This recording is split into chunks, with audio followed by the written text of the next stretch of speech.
চুরি করলে সম্পদ বাড়ে না কমে? কথা কয় না, বাড়ে কয় কমে।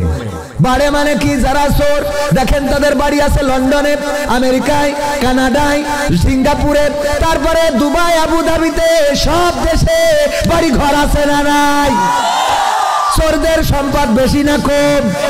এত বেশি। অনেকেই বলে আঙ্গুল ফুলে কলা গাছ, আমি বলি আঙ্গুল ফুলে কলা গাছ না, আঙ্গুল ফুলে বট গাছ। ঠিক না ঠিক? আঙ্গুল ফুলে বট গাছ হয়েছে, কলা গাছ তো একটা লিমিট, তার বেশি মোটা হয়। কলা গাছের একটা লিমিট আছে, এর বেশিও মোটা হয় না। আপনি যতই সার দেন, মাটি দেন, ওর বেশিও মোটা হবে না। ও একটা কলার খান্দি দিয়ে ও পৃথিবী ছেড়ে বিদায় দেবে, বাই বাই টাই টাই। ঠিক না ভাই? ঠিক।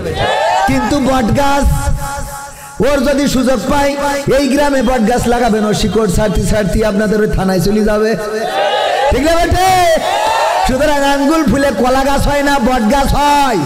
আর সেই বট গাছ হয়েছে ইতিপূর্বে যারা ক্ষমতায় ছিল, তাদের অর্থ সম্পদ, টাকা পয়সা বাংলাদেশে যেমন তেমন, বিদেশে আছে মনের মতন রে।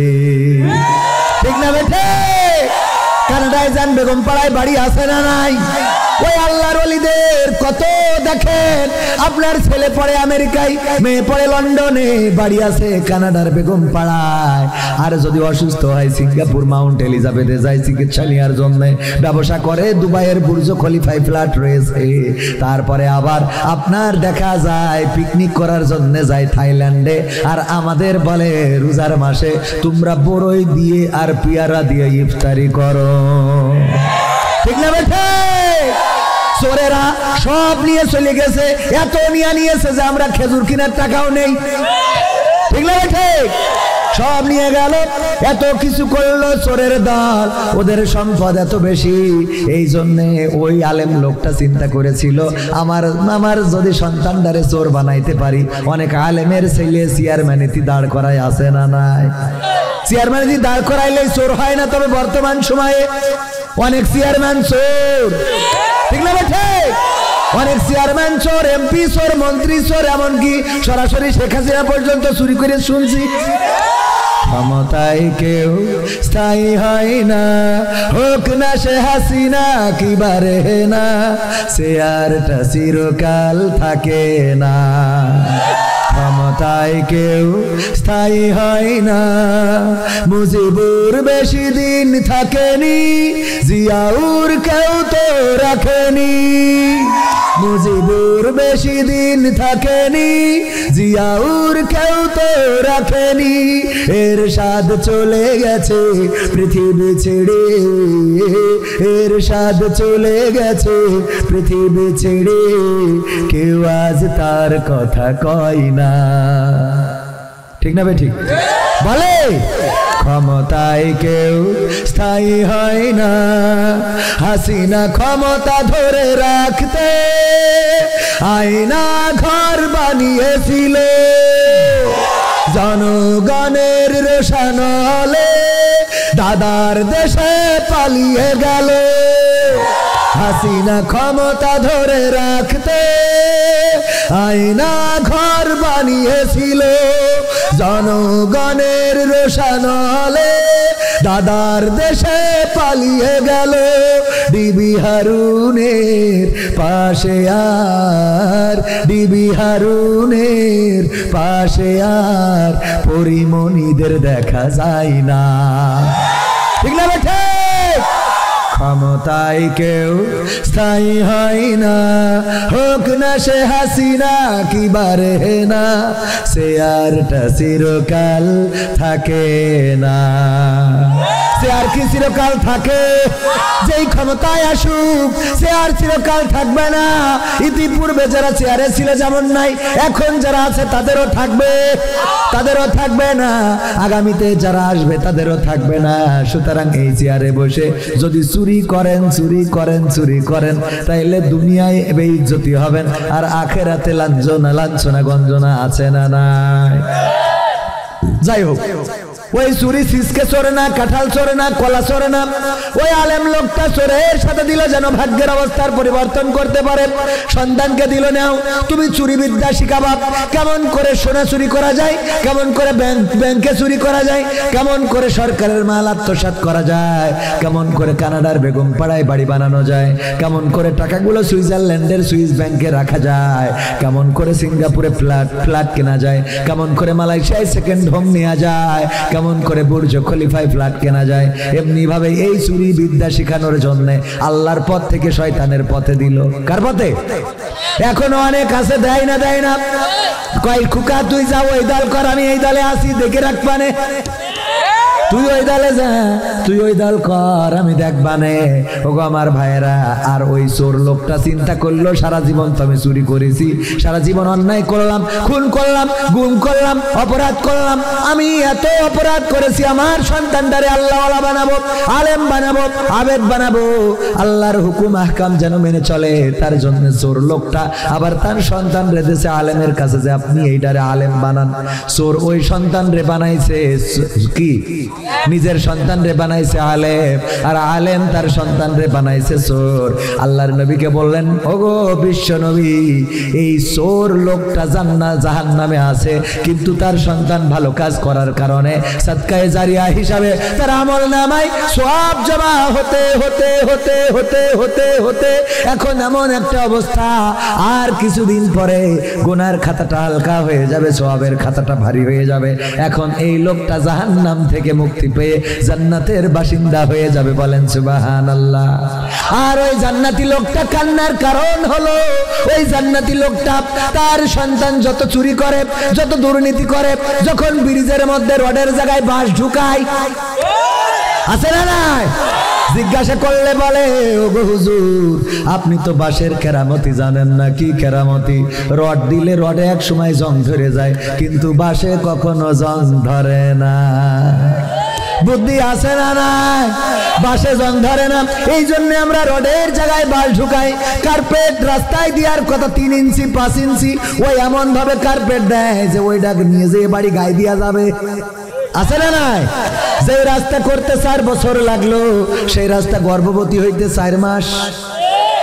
ট্রাক গেল 2 পাশে ঠেলে ওঠে, আছে না নাই? ওগো আমার ভাইরা, এত দুর্নীতি, এত চুরি, এই চুরি করার কারণে আল্লাহর নবীকে ফেরেশতা জিবরাইল আলাইহিস সালাম জানালেন, ওগো বিশ্ব নবী, যত দুর্নীতি করে, চুরি করে, যত অন্যায় করে, এর একটা অংশ ওই পিতার আমল নামায় যোগ হতে থাকে। ওই পিতার আমল নামায় যোগ হতে থাকে। পিতার আমল নামায় যোগ হতে হতে হতে হতে এখন এই আলেম লোকটা, এই আবেদ লোকটা, আল্লাহওয়ালা মানুষটা, আর কিছুদিন পরে তার গুনার খাতাটা ভারী হয়ে যাবে, সওয়াবের খাতাটা হালকা হয়ে যাবে। আল্লাহ এই লোকটাকে জান্নাত থেকে বের করে জাহান্নামে দিয়ে দিবেন। বলেন নাউজুবিল্লাহ। আমরা কি এমন সন্তান চাই? এমন সন্তান চাই কিনা? কিনা হাত উঁচু করেন। কইছি চাই কিনা কিনা, একটু ভালো করে শুনবেন, হঠাৎ হাত তুললেই হবে না, ভালো করে বুঝতে হবে। যখন কোরআনের কথা বলা হবে, আল্লাহ বলেছেন, ওয়াইযা কুরিয়াল কুরআনু ফাসতামিউ লাহু ওয়া আনসিতু লাআল্লাকুম তুরহামুন। আমার আল্লাহ বলছেন, যখন তোমাদের সামনে কোরআন পড়া হবে, যখন তোমাদের সামনে কোরআন থেকে বলা হবে, তখন তোমরা চুপ থাকবে এবং হৃদয়ের কান দিয়ে শুনবে, যাতে করে তোমাদের উপরে আল্লাহর রহমত বর্ষণ হতে পারে। বলেন সুবহানাল্লাহ। আল্লাহর রহমত আমরা চাই না? চাই না? আল্লাহর রহমত চাই কে কে? হাত উঁচু করে। নারায়ে তাকবীর, লিল্লাহি তাকবীর। আল কোরআনের আলো, আল হাদিসের আলো, আমার নেতা তোমার নেতা, নারায়ে তাকবীর। ওগো আমার ভাইরা, আল্লাহর রহমত ছাড়া মুক্তি পাওয়া যাবে না। আল্লাহর রহমত ছাড়া দুনিয়ার জিন্দেগিতে শান্তি পাওয়া যাবে না। আল্লাহর রহমতটা কি? চোখ আছে, দৃষ্টি শক্তিটা আল্লাহর রহমত। চোখ আছে কিন্তু দৃষ্টি শক্তি, অনেকেই চশমা খুলে নিলে দেখতে পায় না। এই মানুষটারও চোখ আছে না নাই? আমি চশমা খুললে দূরের মানুষগুলো ঝাপসা দেখি, আমার -150, আর যারা কাছে ঝাপসা দেখে তাদের প্লাস, তাদের কি প্লাস, আর যারা দূরে ঝাপসা দেখে তাদের মাইনাস। আমি এটা খুলে নিলাম, এখন সামনে মেয়ে মানুষ না ছেলে মানুষ চিনার কায়দা নেই, দূরের আর কি, কাছের লোকগুলো দেখা যায়। তার মানে চোখ আছে, আমার চোখ দেখে মনে করবেন ভালো মানুষ, ওর দৃষ্টি আছে। আল্লাহ আমার রহমত কিছুটা উঠাই নিয়েছেন। রহমত কি? দৃষ্টি শক্তি কি? আল্লাহর রহমত। দৃষ্টি শক্তিটা কি? আল্লাহর রহমত। চোখ আছে কিন্তু দেখে না, এমন আছে না নাই? তার মানে আল্লাহর রহমত, তার উপরে চোখের রহমতটা আল্লাহ তুলে নিয়েছেন। হাত আছে কিন্তু ধরতে পারে না, প্যারালাইজড হয়ে এক পাশ পড়ে গেছে, এমন আছে না নাই? হাঁটতেও পারে না,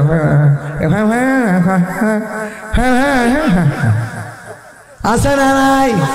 এক পাশের রহমত আল্লাহ তুলে নিয়েছেন। এখন এই পাশ কবির বিন সামাদ যেই 2 হাতটা নেড়ে কথা বলছেন, হঠাৎ যদি প্যারালাইজড হয়, আল্লাহ না করুন যদি এটা হয়ে যায়, এই হাত নড়বে কিন্তু এই হাত আর নড়বে। আবার কথাটাও সুন্দরভাবে বলা, ভাই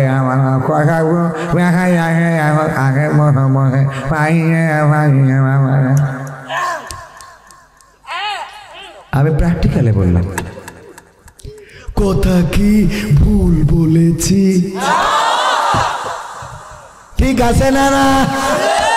ও আমার ভাইরা, এই জন্যে আমাদের সন্তানদেরকে ওই যে জান্নাত জাহান্নামের মেরাজের যে ঘটনাটা বললাম, এই জন্যে আপনার সন্তানকে যদি দিনের পথে দেন, আল্লাহর পথে দেন, কোরআনের পথে দেন, নামাজের পথে দেন, ফজরের সময় যদি ডেকে দেন, ওগো সন্তান ঘুম থেকে ওঠো, মসজিদে চলে যাও, আজান দিয়েছে মুয়াজ্জিন, আসসালাতু খায়রুম মিনান নাওম, ঘুম থেকে নামাজ উত্তম, যাও ঘুম থেকে নামাজ উত্তম। এখন আর ঘুমানো যাবে? আল্লাহ ঘুমটা দিয়েছেন মানুষের শান্তির বাহন।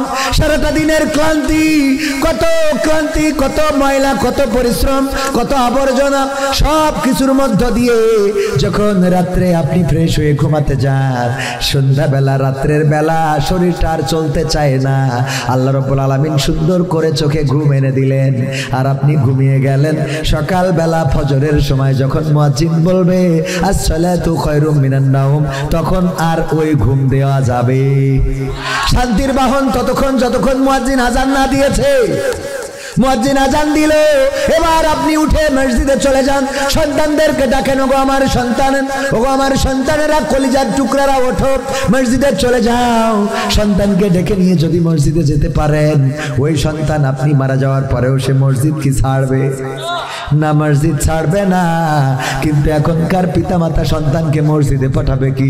নিজেই তো বিড়ি টেনে কুল পায় না, ঠিক না বেঠে? বাবা বিড়ি খায়, সন্তানের কাছে বিড়ি কিনতে পাঠায়, যাও দোকান থেকে 1 প্যাকেট সিগারেট আনবা, একটা গ্যাস লাইট আনবা, দেশলাই আনবা। সন্তানের কাছে দেয় না? দেয় না? সন্তানের কাছে দেয় কেনার জন্য। সন্তান মনে করে আহা এ নিশ্চয় অনেক ভালো জিনিস, তা না হইলে আমার আব্বা খাবে কেন? ঠিক না ঠিক? ভালো জিনিস না হইলে আব্বা খাবে কেন? আব্বারা সন্তানের থেকে ভালো বোঝে না কম বোঝে? বেশি বোঝে। সুতরাং বেশি বুঝে যদি খায়, তাহলে আমি তার ছেলে খাবো না কেন? এইবার ও চিন্তা করে, দোকানে এসে ও দোকানের পিছনে যাইতে টানা শুরু করে। প্রথমে খুব করতে করতে এক সময় ঠিক হয়ে যায়, এরপরে ওর আর বিড়িতে কুলোই না, এইবার ইয়াবা, বাবা, ফেন্সিডিল, ডাইল, গাঞ্জা সব ভরে খায়। বলেন ঠিক কি? এইটা শুরু করে কে? বাবা শুরু করে কে? বাবা যদি নামাজি হয়, সন্তান নামাজি হবে, নামাজের জন্য তাগিদ দিতে হবে। মা যদি পর্দাশীলা হয়, সন্তান পর্দাশীলা হবে। কিন্তু মা যদি এমন হয়, মা বাবার সাথে লাইন মেরে এসে বিয়ে করেছিল, তাইলে ওই সন্তান লাইন মারবে। এইটাই তো ঠিক কথা, ঠিক না বেঠে? আছে না নাই? আমার এলাকায় এক ভাবি আছে, আমার ভাইয়ের প্রেমের টানে চলে এসেছে। স্বাস্থ্য ভাই, স্বাস্থ্য সচেত ভাই, নাম বলবো না, তাহলে আমার বাড়ি উঠতে দিবেন না। লাইন করেছে, ভাবি চলে এসেছে, সে কয় আমি থাকবো না। আমার মা বলছে থাকবি না কেন? কয় আমি থাকবো না, চলে যাবো। কে থাকবি না? তাই আইসিস কেন? কয় আইসি আপনার ভাই তাবিজ করিছে। কি করিস? তাবিজ করিছে। কি তাবিজ? কিরাম করে কাজ হইস? কয় তাবিজ কোন জায়গায় করি যেন গাছে ঝুলাই রেখেছে, বাতাসে যত নড়িয়েছে আমি তত দৌড়ইছি। শয়তান। যদি তাবিজ করে আনা যেত তাহলে যুবকরা সব পরিমণি নিয়ে আসতো, ঠিক না বেঠে? যেই লোকটা বলে প্রেমে ব্যর্থ যারা, তাদেরকে তাবিজ দি কবিরাজি করে। প্রেমের ব্যর্থ যারা, তাদের প্রেমে সফলতা এনে দিতে চায়। ওর সাক্ষাৎকার নেবেন, দেখবেন ওর বাড়ি বউটাও নেই। খোঁজ নেবেন, কারণ ওর বউ থাকলেও অন্তত এই কবিরাজি করতো না, বোঝেননি? ওর তো কন্ট্রোল করতো, ওর বউ খুঁজতে এইভাবে ফাঁকি ঝুঁকি বাদ দাও তুমি। ওর বউ নেই, আবার প্রেমে ব্যর্থ যারা তাকে জিতাইয়ে দেয়, আছে না নাই? লটারি কাটে, অ্যাড দেয়, লটারিতে যারা সাকসেস হয় না তারা আসো, আমি তোমাদের একটা নাম্বার বলে দেব, সেই নাম্বারটা ধরবা, লটারিতে পাস করবা। নাম্বার যদি বলে দিতে পারে, ওই নাম্বারটা তো ও কাটলি টাকা বেশি না কম, তো ও কাটে না কেন? তুই নাম্বার বলে দিলাম, নাম্বার যেহেতু জানিস সেটা তুই কাট, কোটি কোটি টাকা, ঠিক না বেঠে? নাম্বার জানে কিন্তু নিজে চেহারা উজ্জ্বল করে, খুব সুন্দর করে বলে চেহারা উজ্জ্বল হবে এই ক্রিম মাইকলে, কিন্তু ওর চেহারা আমার মতো আলকাতরা মার্কা, আছে না নাই? মাথার চুল উঠে যায়, চুলের সমাধান দেয়, অথচ যদি টুপিটা খুলে নেন দেখবেন যে টাক পড়া, আছে না নাই? সত্যি বলছি না মিথ্যা বলছি? দেখবেন বাসের মধ্যে এই যে আপনার চুল সমস্যার সমাধান এসে গেছে ভাই, আমি নিয়ে এসেছি কোম্পানির প্রচারের স্বার্থে, মাত্র 10 টাকা 10 টাকা 10 টাকা। আজকে আপনাদের কাছ থেকে একদম 3 ডোজ নিলি, 3 ডোজে 10 টাকা, এটা 10 টাকা, 3 ডোজে আবার পরে কত 10 টাকা, এরকম বেচেন। কোম্পানির প্রচারের স্বার্থে আপনাদের এই সুযোগটা আমরা দিচ্ছি, আপনারা নিতে পারেন। ওর টুপি খুলি দেখবেন ওর মাথায় চুল বলে দাঁত পরিষ্কার। এই ক্রিমটা যদি নেন, এই টুথপেস্ট, এই ব্রাশটা যদি নেন, এই ওষুধ মেডিসিনটা যদি নেন, তাইলে দাঁত ব্রাশ করলে আপনার দাঁত এত চকচক করবে, পাশাপাশি আপনার মুখের দুর্গন্ধ চলে যাবে। কিন্তু যখন বলে ওর মুখ থেকে মনে হয় পায়খানা বেরোচ্ছে, খোঁজ নিয়ে দেখবেন। ওগো আমার ভাইয়েরা, আমরা যদি নিজেরা ভালো হই, সন্তান ভালো হবে। গাছ যেমন ফলো, ঠিক না ভাই? ঠিক, গাছ যেমন ফলো তেমন। নারকেল গাছ, এই একজন গরু বেচতে নিয়ে গেছে, বলছে ভাই দুধ হয় কটটুক, তো বলছে গাছ জ্বালায় গায়ে বাসে না, দুধ হয় কটটুক। মানে গায়ে এমন বেকায়দ অবস্থা, মনে আছে গায়ে গরু না, ডাইরেক্ট একটা এক্সরার কাগজ নিয়ে আইছে। ওর যে জিজ্ঞেস করছে দুধ হয় কটটুক, তো বলছে গায়ের জ্বালায় গায়ে বাসছে না। এই আঞ্চলিক ভাষা আমাদের যশোরের, যে গরু ও তো নিজেই নড়তে পারে না, ও দুধ দেবে আর কতটুক, বোঝেননি? এই জন্যই গায়ে যেমন বাছুরও তেমন, গাছ যেমন ফল তেমন, মা যেমন ছাও তেমন, বাবা যেমন ছেলে তেমন, ঠিক না? ঠিক। এর মধ্যে যদি উল্টো পাল্টা হয়, দু একটা হইতেও পারে। আল্লাহ রাব্বুল আলামিন সবাইকে জান্নাতের জন্য সৃষ্টি করে। ইউনূস আলাইহিস সালাম কেনানকে বলল, আমার কেনান, নূহ আলাইহিস সালাম কেনানকে বলল, কেনান নৌকায় চড়ো, তুমি যদি আমার কিস্তিতে না চড়ো তাইলে কিন্তু আল্লাহর গজব আসবে, আর সেই গজবে তোমরা ডুবে যাবা, মরে যাবা। ওগো আমার ভাইয়েরা, ওই কেনান কথা শুনে নাই, নদীতে ওই সময় বন্যার সুনামিতে ডুবেছে না ডুবে নাই? ডুবেছে কিনা? নবীর সন্তান, তারপরে ইসলামের পথে, আল্লাহর পথে, আল্লাহর দেখানো পথে আসতে পারে নাই। নূহ নবীর স্ত্রীও মানে নাই নূহ নবীকে, বিনিময়ে ওই পানিতে চুবানি খেয়ে মরেছে। আর অপরদিকে আজরের পুত্র ইব্রাহিম আলাইহিস সালাম ওই মূর্তিগুলো আষাঢ় মেরে ভেঙে ফেলে মূর্তি বিক্রি করতেছে। যেই বাজারে যেই বলছে মূর্তি কিনবা কিসের জন্য, তা বলছে তো আমাকে ভগবানের ইয়ে, আমি একটা আষাঢ় মারতেছি, এই আষাঢ়টা মারি কাছে ভগবান তা নিজে রক্ষা করতে পারল না কেন? এ কিনে তোমরা করবা কি? তো কেউ আর কিনিনি।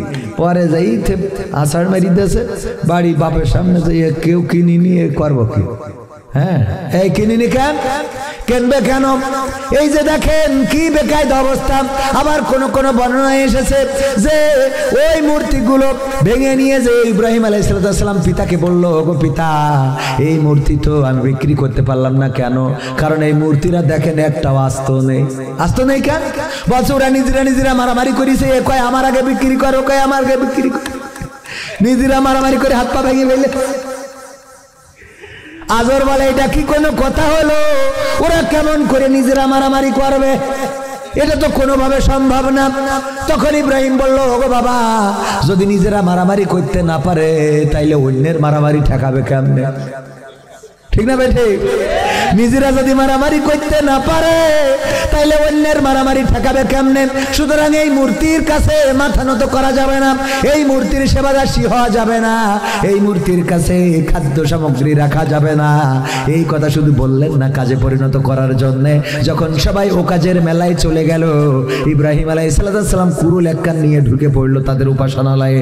ঢুকে একেবারে সব ভেঙে তছনছ করে দিয়ে বড় যেইটা ওইটার কান্দের পরে কুড়ালটা রেখে এসেছে। ওরা নমরুদরা ফিরে আসলো, মেলাতে ফিরে এসে দেখে যে এই মন্দির তো উপাসনালয়, এখানে একটাও মূর্তি আসতো নাই, খালি বড়টা ছাড়া। বললো যে এই মূর্তি কে ভেঙেছে?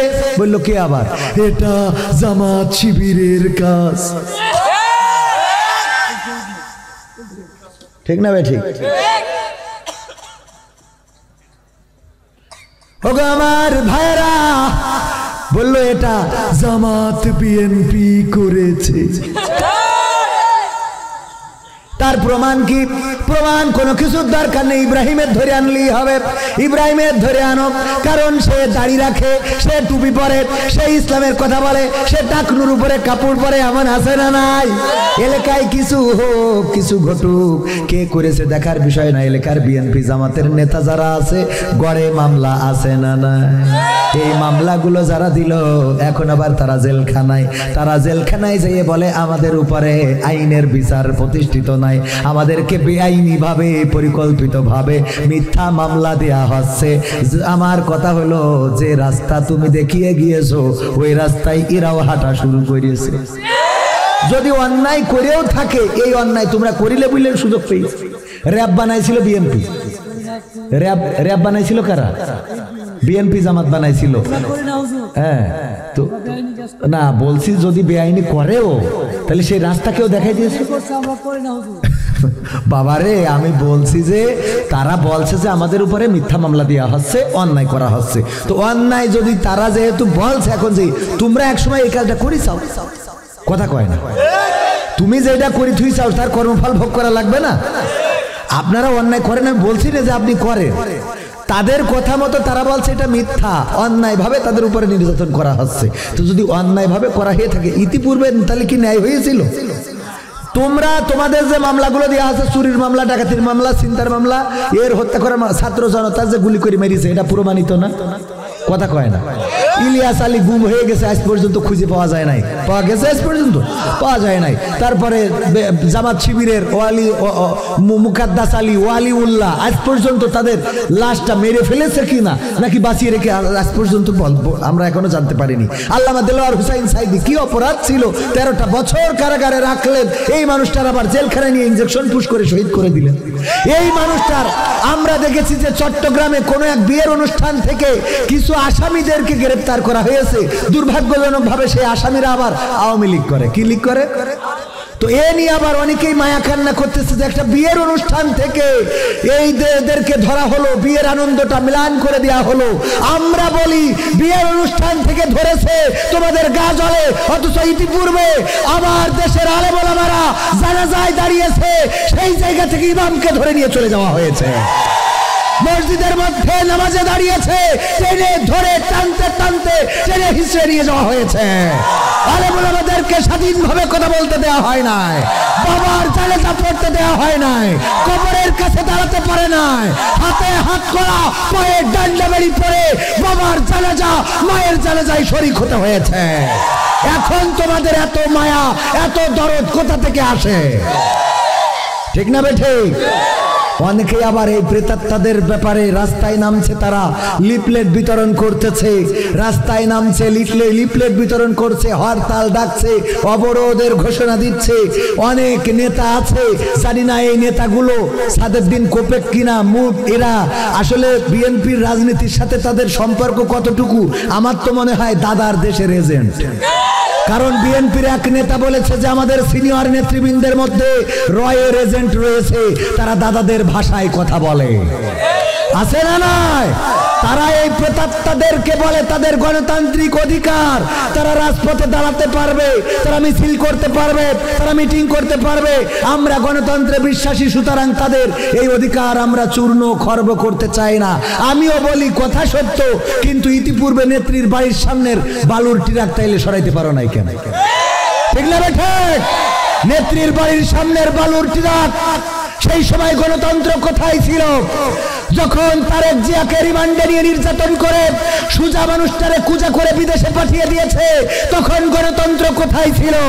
যখন পিলখানায় আমার সেনাবাহিনীদেরকে, দেশপ্রেমিক সেনাপ্রধান যারা, সেনা অফিসার যারা, তাদেরকে নির্বিচারে গুলি করে হত্যা করা হয়েছে, তখন গণতন্ত্র কোথায় ছিল? যখন আলেমাদেরকে মিথ্যা মামলা দিয়ে কারারুদ্ধ করে ক্ষান্ত হয় নাই, ফাঁসির কাস্টে ঝুলিয়েছে, তখন গণতন্ত্র কোথায় ছিল? যখন ছাকা চৌধুরী ছয় বারের সংসদ সদস্য ঝুলানো হলো, তখন গণতন্ত্র কোথায় ছিল?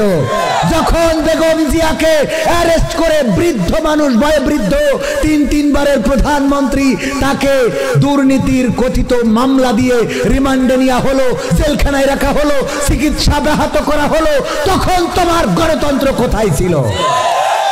এখন গণতন্ত্র খোঁজো, গণতন্ত্রের কথা বলো। তোমার মুখে গণতন্ত্র মানায় না, কারণ 16 বছর তুমি গণতান্ত্রিক ভাবে নয়াপল্টনের শাটারটাও ভালো করে খুলতে পারো না। ঠিক না ঠিক?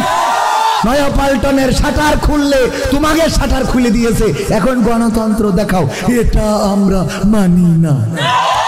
ঠিক না ঠিক? এই গণতন্ত্র দেখাতে আসবা না। গণতন্ত্র তারা করতে পারবে, 16 বছর জ্বালাইছে, 32 বছর পরে আসতে হবে। ঠিক না ঠিক? 16টা বছর জ্বালাইলে এখনো 16 মাসও হয়নি, এর মধ্যে রাস্তায় এসে কুপাকুপি শুরু করেছো। কে? আমি বলি ভাই, গায়ে যদি পায়খানা লাগে তাইলে একটু কাদা বেশি করে মারতে হয়, যাতে পায়খানাটা না বোঝা যায়। ঠিক না বেঠিক? পায়ে যদি হঠাৎ করে গু বোঝেন তো, পায়ে যদি হঠাৎ করে লেগে যায় তাহলে মাটির মধ্যে খুব করে ঘষতে হয়। মাটিতে ঘষতে হয়, কিসে ঘষতে হয়? তো মাটিতে নাকি কার্পেটে ঘষতে হয়? মাটিতে ঘষতে এই জন্য যে মাটি দিয়ে যেন অন্তত গুটা সরিয়ে যায়।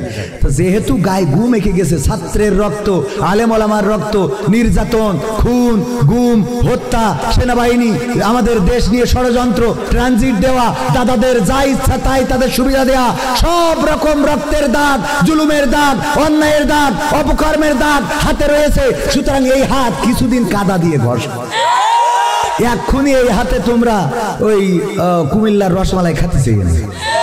ঠিক না বেঠিক? কথা ঠিক আছে? হ্যাঁ সাহেব, মানেন আর না মানেন, কথা যা হক তাই বলে। আপনি বিএনপি হয়েছেন বলে আপনার সব কথা সঠিক হবে এটা হইতে পারে না, জামাত হয়েছেন বলে সব সঠিক এটা হইতে পারে, আপনার ডিসিশনেও ভুল থাকতে পারে। সুতরাং মাথায় রাখতে হবে যে দাদাদের দেশের প্রেসক্রিপশনে এই দেশ আর চলবে না। এই দেশের ছাত্র জনতা রক্ত দিয়ে প্রমাণ করেছে, আমরা রক্ত দিয়ে এই দেশ স্বাধীন করেছি, এই দেশে আবার রক্ত দেব, স্বৈরাচার মুক্ত করব, যদি প্রয়োজন হয় আগামীতে আবারও রক্ত দেব।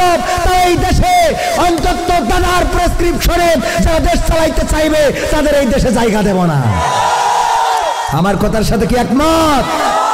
কারণ এই দেশটা রক্ত দিয়ে এনেছি, দাদারা প্রেসক্রিপশন করে দেবে, সেই প্রেসক্রিপশনে ক্ষমতায় যাওয়ার স্বপ্ন দেখবেন, ওইটা দেখে লাভ নাই। জনগণ ঠিক করবে কে ক্ষমতায় যাবে কে যাবে না।